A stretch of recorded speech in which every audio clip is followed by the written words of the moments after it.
So guys, today is mag-unboxing tayo ng ating projector. So ito, nabili ko lang siya ng 100 real. So ayan siya guys.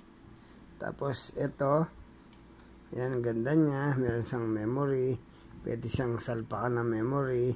Tapos USB, pwede mo rin siyang i-charge sa cellphone, charger ng cellphone, sorry. Tsaka ayan, tapos meron sa mismong charger, tapos USB, tapos meron siyang remote. So ayan, tapos meron siyang charger. So meron siyang plug.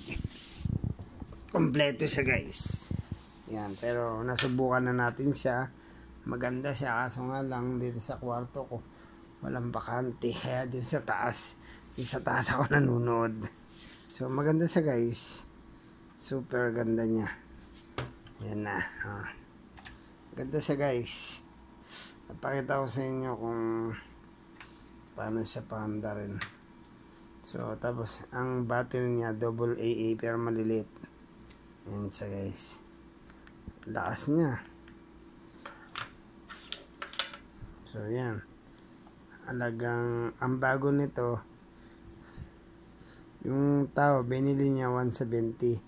So siguro isa nag-enjoy ganun, binenta niya. So yan na guys, projector. Ganda niya guys, di ba?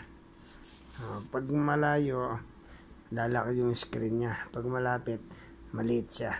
So ganda niya guys. So hanggang dito na lang guys. Maraming salamat sa panonood. Thank you.